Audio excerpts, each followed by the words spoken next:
Are y'all ready to practice? Yeah. This is Tears in the Tub. Bathing in sorrow, and we are Hannah and Crow.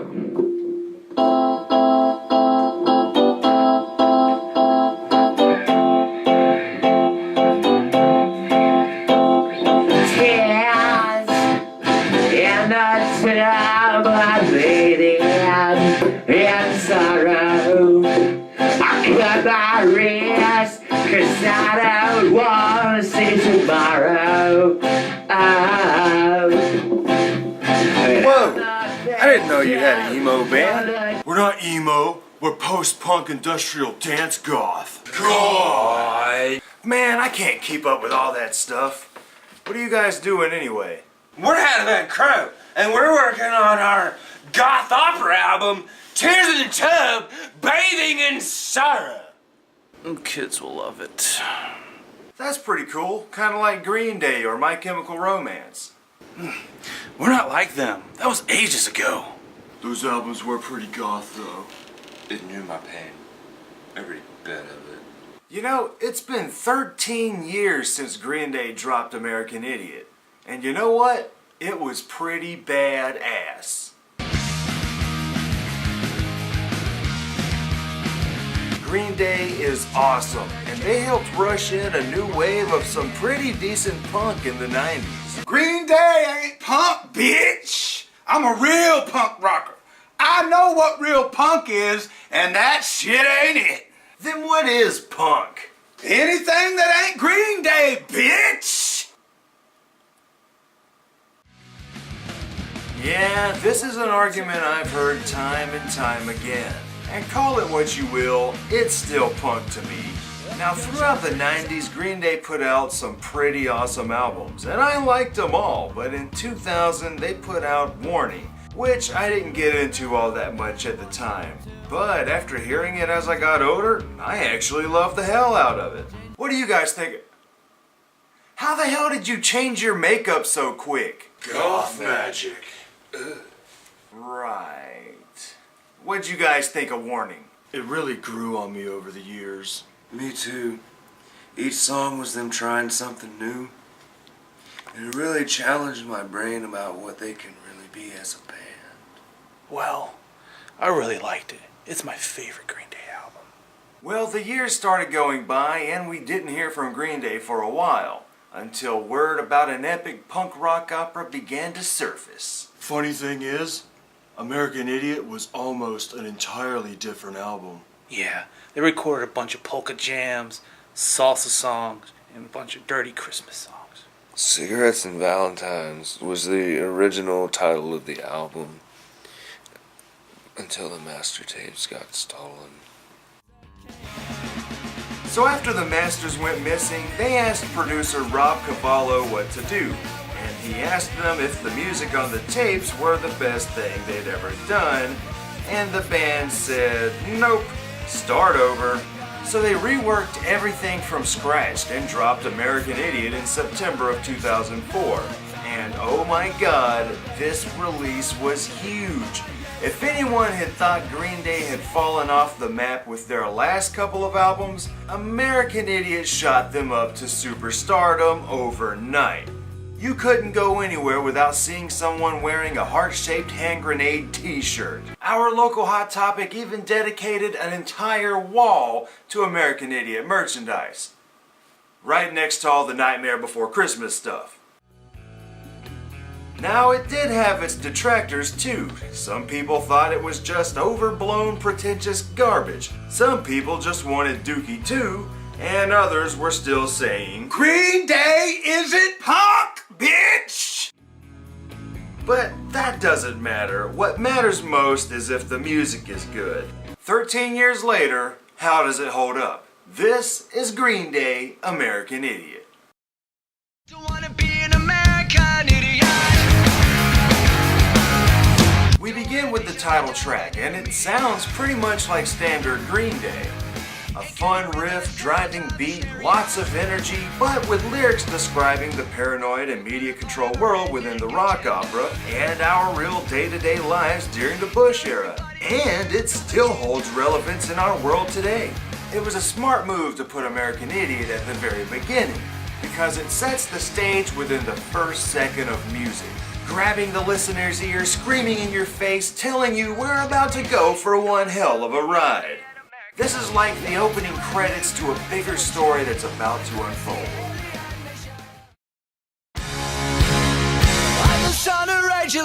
Next we move on to the Jesus of Suburbia suite, and I love the fact that they weren't afraid to jump right into a big grand epic.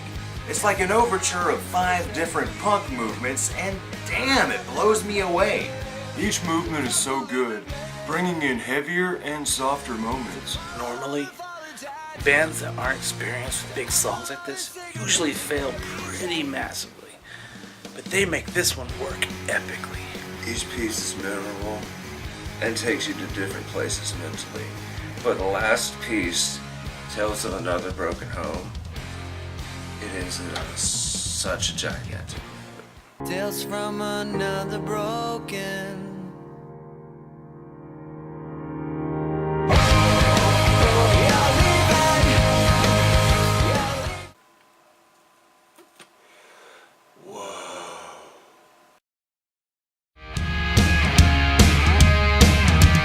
Holiday is pretty cool. At the time of release, it was pretty much your standard President Bush basher, but it's still pretty relevant today.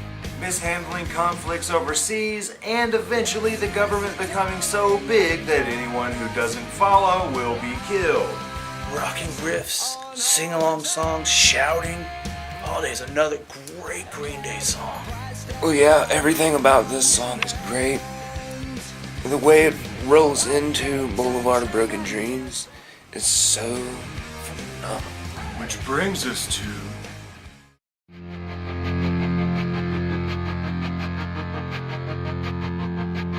This is a great song about being alone, but it's also a great song about accepting yourself.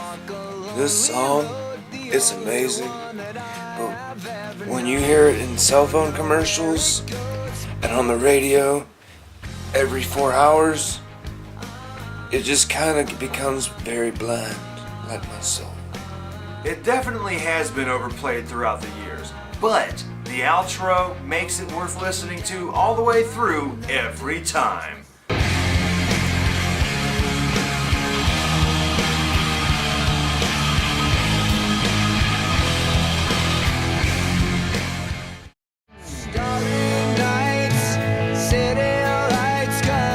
There's a lot of emotional power in this song, and it really just brings everyone in the room together.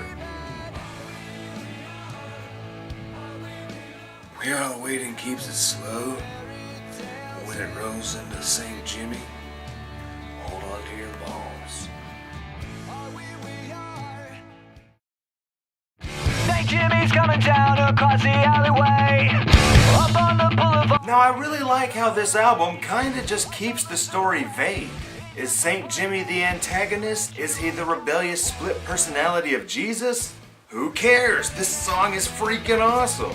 After a few slow songs, it's nice to have a nice fist-pumping punk song to get things going again. My favorite part is close to the end when the lead guitar comes in.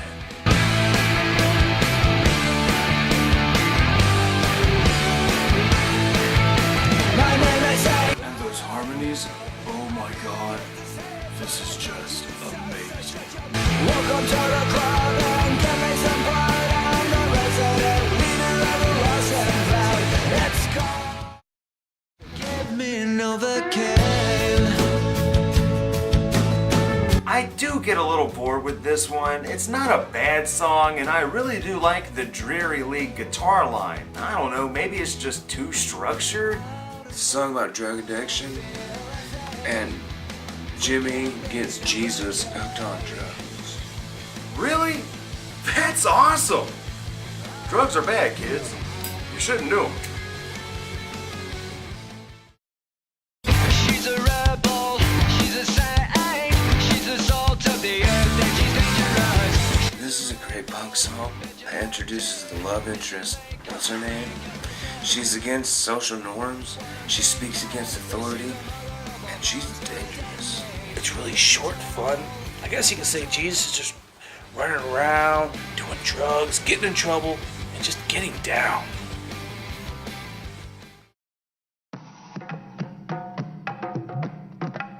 The intro is real trippy, and it makes me want to dance around naked in the woods with the Manson family. I love the Spanish influence behind this track, and dig that rolling R. That's awful. Try doing it like this.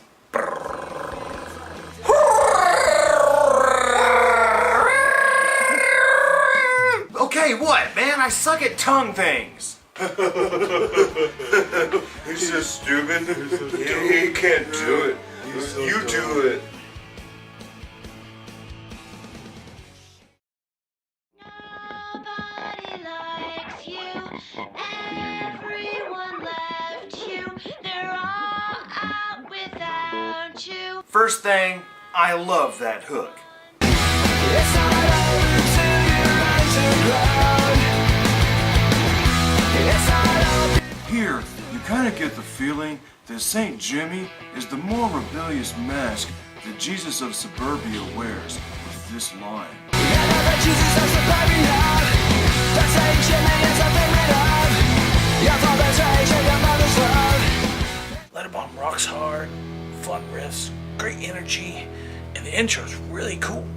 It's got a fight for your beliefs kind of vibe. It's not over till you're underground. So do what you have to until you're dead.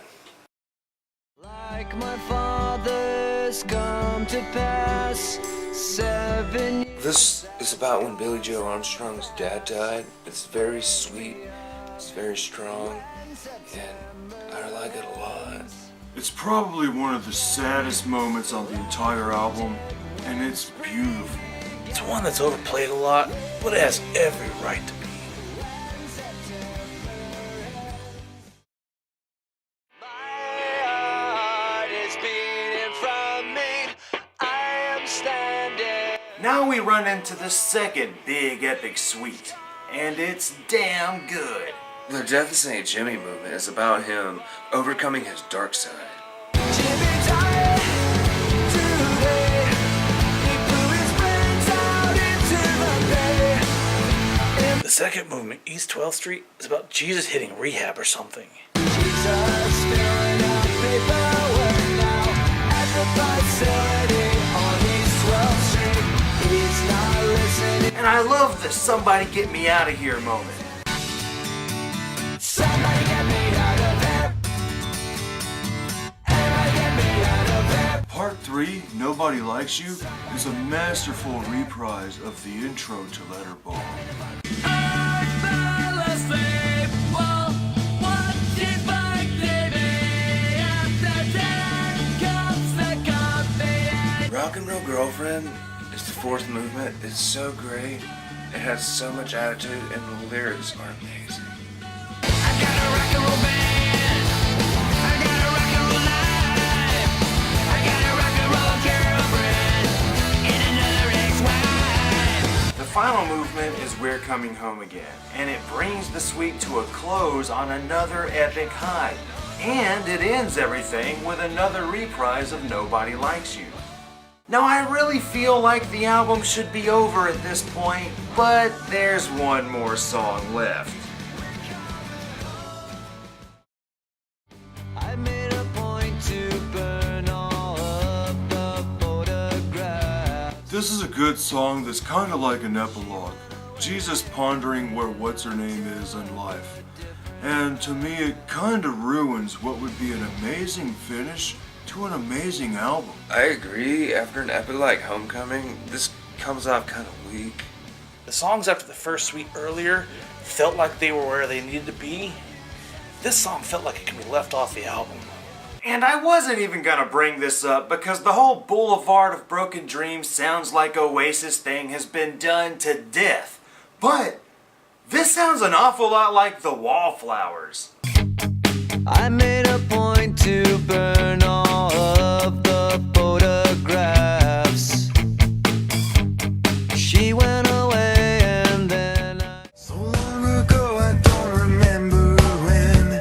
That's when they say I lost my only friend.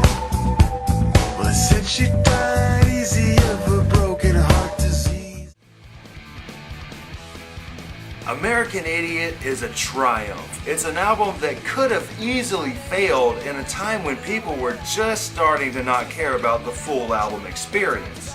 Green Day put out a masterpiece, the first of its kind in many ways. American Idiot is a punk rock opera that stands tall with great rock operas of the past and also breathed new life into big albums like this for years to come. The music has this sort of 50s style rock and roll vibe in parts mixed with your normal Green Day style, but to me, the two suites are major highlights. There's a level of fluidity to the transitions and the movements that just shows some serious talent. I also love how the story isn't completely spelled out for the listener. It allows us to fill in the blanks and come up with our own conclusions. The way you hear the story may not be how I hear it, but neither of us are wrong.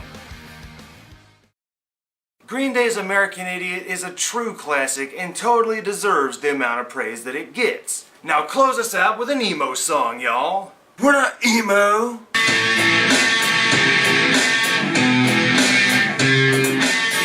Well, I'm feeling sick to death. Won't you leave me alone?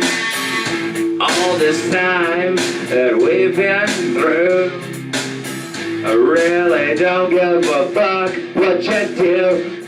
Oh.